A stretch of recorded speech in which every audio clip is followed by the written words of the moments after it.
Welcome to the Dental Marketing Guy Show. I'm Justin, the Dental Marketing Guy, and today we have a very well-renowned web designer and online marketing specialist. If you're looking for a mediocre dental website, this guy is not your guy.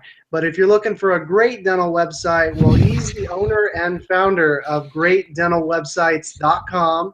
So, of course, if you're looking for a great dental website, he's your man, serving over 300 townies. He's got an immaculate reputation. It's such a huge honor to interview Jeff Gladnick. How are you? Hey, thank you, Justin. Tell me a little bit about the story behind why you started greatdentalwebsites.com. So I was just mining through the old emails. I think it was about 2007 that I started. My dad wanted a new website. I was working in Silicon Valley for a startup. I didn't have any time. Told him go find a company. I gave him, and I told him I'd review the proposals and try to help him find something. And the proposals were all really bad and really expensive. And I decided to make time to help him. And I decided to just build him a new website. And then my uncles, there's 7 dentists in my family, got wind of this deal. My dad was getting a free dental website and they wanted in. So I decided to make a software platform for making dental websites. I thought it would take less time and be more efficient that way. So I was like, all right, you guys are all going to kind of get more or less the same thing. You can change the text, but we're going to agree on a structure here, and then we'll customize that later. And everybody did. But before, and I found the initial email, the first email I ever sent from the company earlier today, and it was to a host, like a hosting company. I was like, yeah, I think the project will take 1 month. That was like 9 years ago. So that was wrong. But my dad and his uncle and my uncle started referring their friends and colleagues, and it grew and grew and grew. And I think it was about 5.5 years ago, I quit my job and started doing this full time, and been doing that ever since. And I think we have around 400 or a little over 400 customers now. Almost all of those have been townies. We love the dental town community. About 35, 36 staff we're up to now. So it's been a great ride. That's excellent, man. What do you think drives your success? I mean, so your dad obviously was a dentist, a lot of your uncles, and so you got the start there. But it seems like everyone, anytime there's a thread on Dental Town about great dental websites, man, there's just people coming out of the woodwork. Hey, Jeff's great. I'm a dentist. He did my website. Would you say just delivering exactly what you've promised, or maybe even over delivering, is how you've grown your business? Yeah, I mean, we've treated our customers very well. When we don't have any contracts, so if there's anytime there's problems or issues, we just kind of talk to dentists, like people, and just try to figure out what the cause of the problem was, and just try to come to a conclusion that pleases everybody. So we've done people right, I guess, over 8 years. We've been doing this for a long time, or 9 years now. We've done this for a long time. Almost all of our clients have come from, the forums where people are asking about us. So they're kind of talking to the right audience who already have used us and love us. I mean, it's amazing how successful you can be in business if you're just not a jerk and you're ethical. There's a lot of people who especially, and I see this in Dental Town all the time and in other places, but it's just a new company that creates a shell, and they think that they'll just target dentists and they'll be able to fleece them for a bunch of money and then fly away. And it's dentists see through it pretty quick. Dentists are smarter people than I think those guys give them credit for. They went to college, they went to grad school, the equivalent of 4 years of graduate school afterwards, and they're not idiots. And so it's those kind of strategies don't work very well. And we've just been at it for a while. People trust us. We don't lie. We don't screw people over. So that's probably, I guess, why we have a lot of, and for the most part, we've been rather successful with our clients. So, I mean, there's a couple of clients that I'm especially that I think of that I'm very proud of, because they literally built their business on top of the marketing we did. They did not have a business when they came to us, and they show us the leads and their new patient sources, and we're like 80-90% of it, and that makes me very proud. Yeah, that's it's a great feeling when you can actually deliver good health to people and change people's lives, even though, you know, you and I, we're not dentists ourselves, but bringing people into the fold where it's really not a battle between dentists. It's a battle between a dentist and Mercedes-Benz, Las Vegas, even Starbucks. I mean, people are spending their money to the people who are marketing to them. And wouldn't it be great if people like you and I could get the public to see the value of dentistry? It's really important what you're doing. Well, So I mean, I guess I have mixed feelings about that. To a certain extent, we are competing with other dentists. But you're right; it's not a zero-sum game because this is disposable. I mean, there's some dental procedures that are absolutely urgent, but a lot of the cosmetic cases are, you know, come out of disposable income, and it comes down to, do you want the trip to Vegas or the new car or whatever? And I mean, I don't really feel like it's my responsibility to tell people what they should want. It's really up to them. We can help the dental practices explain the benefits to patients a little more clearly, but you know, some people are just not going to value a beautiful smile. Other people will highly value it. So we try to do our best to help our clients be properly positioned to get those patients, but ultimately, at the end of the day, people have priorities for their discretionary income. yeah, and we're going to get into some tips and some ideas on how your company actually makes things, some of the data that you have that drives marketing decisions. But this is kind of a controversial topic that you mentioned earlier about no contracts. There's been some discussion on Dentaltown. I mean, you obviously are delivering on your promises. What would you say? What's the philosophy behind not having written contracts? Well, I mean, I can understand why some companies would do a contract. So I don't necessarily think contracts are evil. Although one of the reasons we consciously did not use contracts was because a lot of our clients thought contracts were evil. Dentists would just inherently back off as soon as they heard the word contracts. And we never had contracts, but I saw that behavior, and talking to even the very early clients, it was clear that contracts were bad in the eyes of many, many dentists, especially in Dentaltown.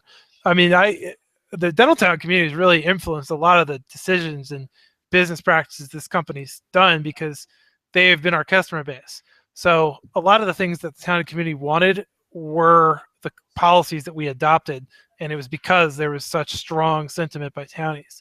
But it makes sense to have a contract if you're basically financing a project for a client, and let's pretend that the upfront costs for the company are $10,000, and you're going to spend $1,000 over the next 12 months. So you have $22,000. Let's just make it 12 so we can divide easier. So we have $24,000 of expenses over the year. So you just sign a contract for $2,000 a month, and there you go.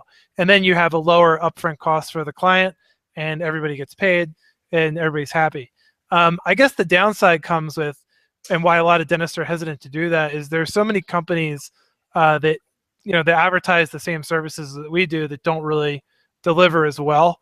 I'm not knocking anybody in particular, but I know it happens.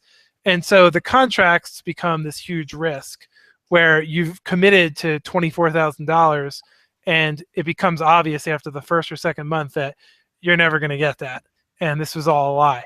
So I guess I've always thought it was a little more fair to just charge. Well, we have upfront costs, so the client would pay upfront, and then when we deliver the website, they pay then, and then they just pay a little bit as we go for as we incur costs. That seems like the most fair model for everybody. The only downside to that is you can't finance it, although we've done that anyway for some clients in the past, so you still can do it. I know that for companies, it's more attractive to have contracts. That helps with valuations if you're trying to sell the company, which we don't really care about. And I think that's really the only reason. It helps with valuations. I don't really care. Yeah. Well, I just wish you wouldn't drop so many names and just put people on blast like that. Yeah, I don't like to do that. I mean, you can go to Dental Town and just type in scam in the marketing company or rip off, and you'll find them on your own from dentists who have actually experienced the scam. I've only heard about these things secondhand from our clients as they come to us, from those companies, or had a buddy that went to the company. So, I don't feel comfortable making statements off hearsay anyway. Right, right. Yeah. And okay, so, it's been great talking with you about, kind of the history and what makes you different. Let's give our viewers a little bit, like, so you've got a lot of data, you've got tons of websites, and so you're able to roll out changes. There was recently a thread, I pointed you to it, and I was like, hey, Jeff, what do you think about live chat? And so just ideas like that, like when you have the scale, amongst, like you said, around 400 customers. What kind of data could you provide? Some quick tips, maybe like 2 or 3 quick tips as to like what makes a what's a good dental website? What's a great dental website, by and large? I think a really well done dental website will have custom design, or at least look custom. I think you can kind of get away with having a template design if you can at least sub out the pictures. But it should look like it should look like you and your practice. When we do it, we like to have a custom design with pictures of the practice, something very unique. We want to have custom copywriting. We want the SEO to be a mixture of programmatic and manual search engine optimization. So there's a bunch of things that our software platform will do, like generating schema.org data, which is this format that Google, Yahoo, and Bing all agreed to classify local businesses. And it's a real pain in the neck to go in and code it, but we can do a lot of that programmatically. But there's a lot of manual labor with SEO. Somebody has to go in and update meta tags and descriptions and tweak the text a bit for every single page, and to constantly refine that month over month. So those are the main topics, or the main points that we look for. And of course, it should work on mobile devices and tablets. Right, right. A responsive website. And it's funny, I don't even know anyone who's not offering responsive websites. Yeah, a long time ago when we switched our platform over to that, we had like a separate charge for it because all of our competitors offered a separate mobile website, and it was just the easiest way to explain it. But I think only one person didn't take that in the 3 years that was a thing. So we just dropped it. It's just standard now. Yeah, yeah. I'm huge on video. I think video is huge. I know you've talked a lot about it on Dental Town, and there's a lot of discussion about what kind of videos are best. As far as mobile, just pick your brain here for a minute. As far as mobile's concerned, do you think a video is just as effective on mobile, more effective than desktop, less effective? What's your opinion on that? I don't know. I've never really thought about it. I guess I don't have an informed opinion about mobile versus desktop. Although if I'm at my desktop and I understand I'm not the target customer for most dentists since I'm not a young mom, but I tend to spend a little bit more time researching things when I'm on a desktop computer.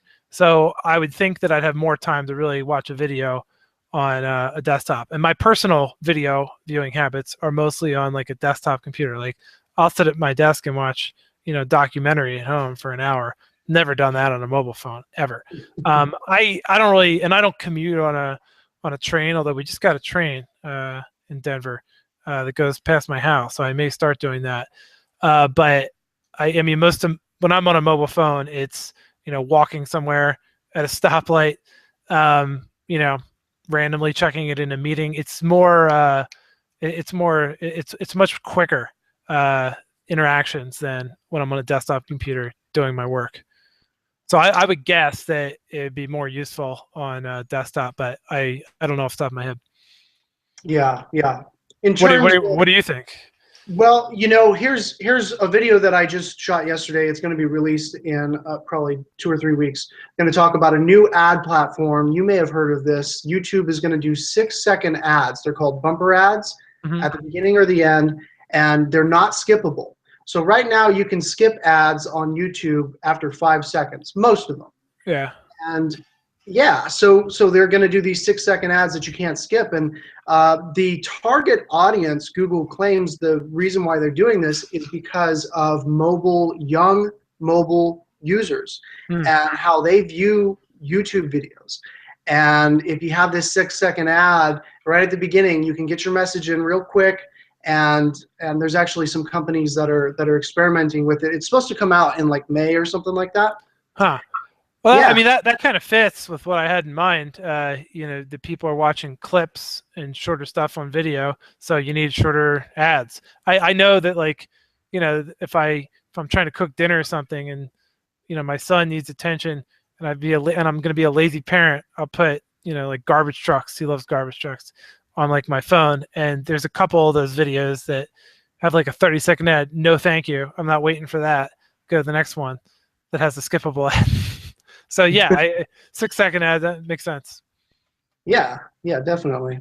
Yeah, so okay, and then when we talk about mobile versions of websites, as you know, Google recently came out, I don't know, it was a few months ago, saying mobile searches are exceeding desktop searches I on thought Google. they said that like 2 or 3 times now. I'm a little confused at this point because I thought they had said that like a year ago and then like 6 months ago, and now you're telling me 3 months ago. I know I heard it. I could have sworn I heard it at least twice from Google, and I don't really. It's significant. It's good enough for me, but I don't really know what's going on over there. Yeah, you know, it's hard to tell. I mean, they're the ones giving us the data, right? And so each client that you have is going to have, you know, their own analytics, their own way of measuring who's coming from where and what they're doing. But yeah, speaking of mobile searches, I mean, so if you've got, I've heard the figure, take it with a grain of salt. I've heard the figure 65% of dental related searches or medical related searches are on mobile. So that may or may not be true, but let's say 65% of searches are, because it seems like if you have a medical condition, at least emergencies will be done from the phone. At least that's how I would do it. And so basically having the website that you have, which is already great for desktop, how important do you think it is to have just as good a user experience on a mobile device? It's yeah. I mean, it's almost just as important. I don't think we're seeing 65% of traffic. It really varies market to market. I think the highest client we have is like 82% mobile, but the lowest clients are like 11. So there's a wide range. I think the average is like 40, 45, somewhere in there. Um, but yeah, I mean, 40% of your clients, that's still pretty significant. So you have to have a great experience on mobile. I mean, it's a little bit different, but the key things are, you know, it should be responsive. It should be the same site. That's what Google wants. That makes maintenance way easier. You don't want to maintain a separate mobile site. You want to have a click to call button everywhere. We have a button for directions. So if someone's driving around in their car, they can quickly, you know, call you or hit the directions button at the top, so they're not going to crash into a tree and then need more dental work. And you know, there's a little bit of different testing you have to do for you know, for how the information is presented on mobile. The easiest way, if you're a dentist, is just to bring up your phone. Get your phone out and bring up your website on your phone and see how it looks, and try to solve a couple problems, and just think through the last couple of new patients that came in. Well, what they come in for Invisalign? Well, if you landed here, how would you find Invisalign information and figure out if they're going to schedule an appointment? And just kind of pretend you're that patient and go through that exercise. Excellent.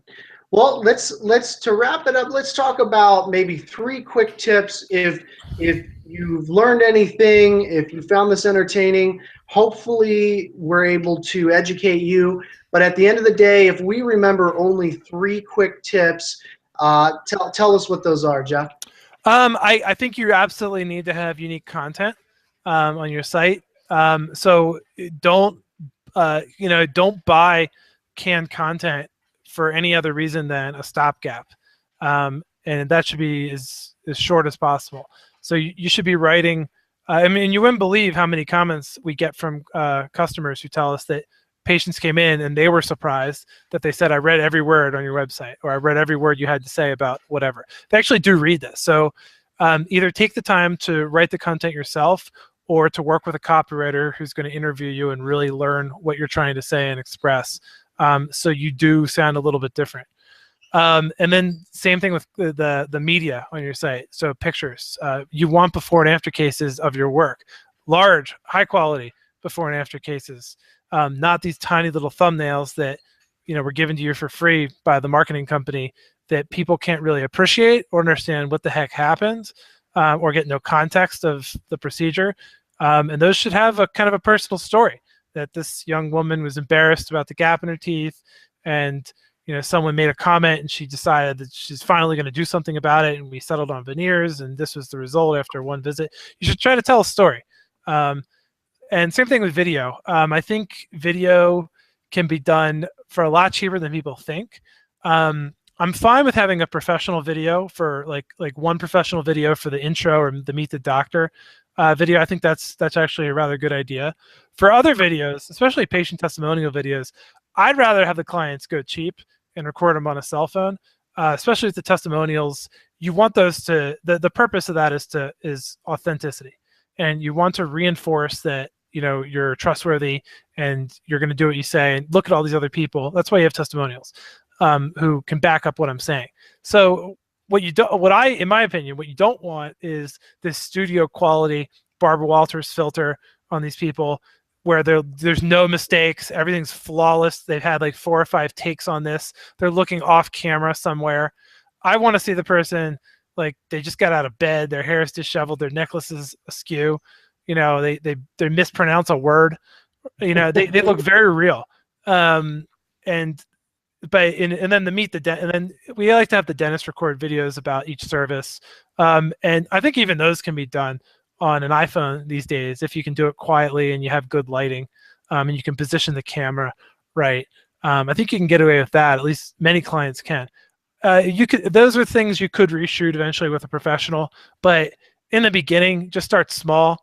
I don't want to, you know, frighten dentists with these giant budgets, and I'd rather have them fill in the gaps and then improve it rather than put it off for 2 years so they can get the video perfect for, you know, $10, $20, $30,000. You can get great video shot for a premium price, but do that later. Just get the video out of the way, and you'll learn things along the way. So I guess those 3 things, if I had to pick 3 off the top of my head, are what we'd love clients to do. So you got unique copy, custom photos, and custom video, or was that what you were saying? Yeah, if I want to, since those last 2 were kind of combined, the third one I'll say is make sure you have a system where you can update your site. You can easily update your site, and your team members can contribute to that. So a lot of dentists are overwhelmed. They're hearing what I'm saying, like, I have no time to do half of that. Great. Have your hygienist take the before and after cases. Have your front desk shoot the video testimonials. And then all that leaves you to do is some videos with you in front of a chair talking about each service. You could bang that out in an hour if you wanted to be really quick about it and be done. But you can, I mean, we have clients that give out Starbucks gift cards to their assistants and their front desk every time they remember to do these little tasks. Then they call us and we help the front desk or the hygienist get it into the website. Dentist is on hands-free mode. So involve your staff and make sure you have a system where they can contribute to the success of the website and the online marketing. Excellent, excellent. You know, I couldn't agree more. As someone who does SEO for dentists, the unique copy is huge.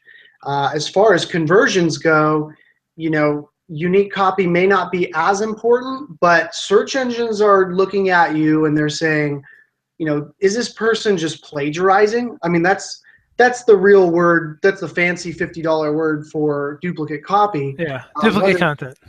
Yeah, exactly. It's usually not plagiarism. Like, it's very rarely that the dentist plagiarize. It's almost always, you know, the company told them they're getting custom content and they lied, or the dentist never asked and just got that.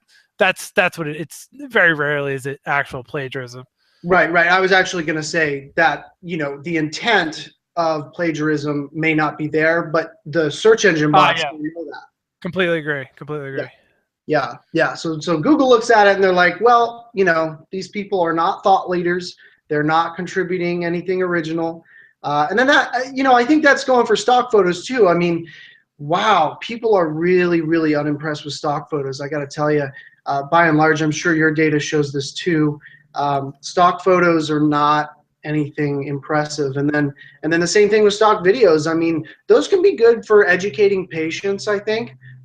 Spear Education has some videos and all that. But I mean, I'm sure you'd agree that a dental website, a great dental website, is not about dentistry. It's about the dentist. It's about the team. It's about the office. It's about what makes you different. And what makes you different oftentimes is who you are, your personality. Yeah, I mean the unique value proposition that as we like to put it, is what's the dentist's philosophy? What kind of technology do they have? What kind of materials do they use? What kind of training do they have? So I mean, we have a couple like holistic dentists that will recommend you get those mercury amalgams pulled out, get the fluoride out of your water. Have people on the other side of the spectrum who complete opposite feelings, but those are appealing to different parts of the marketplace, different types of patients, and you just have to decide what kind of patients you want to attract and to market yourself accordingly. That's what we want the dentist to do. But they do have to think about it. They do have to, and we can work with them to do that. And any good marketer could do that. I'm sure this is what you do too. But they do have to kind of think about how they're going to stand out and different and what they're going to say. Then you got to get all that in video and text and pictures. Absolutely. Absolutely. Well, you heard it here first on the Dental Marketing Guys show. Jeff Gladnick with your top 3 tips. You got to have unique copy. You got to have unique photos and video if you're doing that. And then also being able to update that website. That's huge for SEO. Are you up to date? Are you able to keep up with the times? Google's looking at that. And when they say, who's the best dentist? They don't really know, but they know when they look at your website, if you're up to date, if you're original, if you're a thought leader, if you're contributing to your community, that's what they know. So yeah, absolutely. It's been a real honor to have you on, Jeff. And Oh, thank you. yeah, I'm sure I'll see you on Dental Town. And to those of you who might have questions, in the comments below, wherever you see this, YouTube, on Dental Town, wherever you might see it. Google Plus. What's that? Google Plus, right? Yeah, we've got gonna automatically go there. We've got some viewers right now. I think this is the first episode I've noticed some live viewers. Sometimes we edit it before it goes to YouTube and we propagate it. But anyways, I guess if we end up keep having viewers, then this might be the only live dental marketing show. How do we see the viewers? It's in the bottom corner. Oh, okay. So, yeah. This is all hidden from me. Okay, yeah. Well, you'll have to trust me. You're the most popular live guest ever. All right. How many viewers do we get? Just one viewer. Is it my mom? We'll get hundreds and hundreds of views after the release version. So don't. Hi, Mom. Cool. All right. Well, all right. So if you have any questions, reach out. GreatDentalWebsites.com. That's where you can find Jeff, or he's on Dental Town helping you out with all your questions, keeping you up to date on what's going on in the world of online marketing. I'm Justin, the Dental Marketing Guy. Thanks for watching the Dental Marketing Guy show.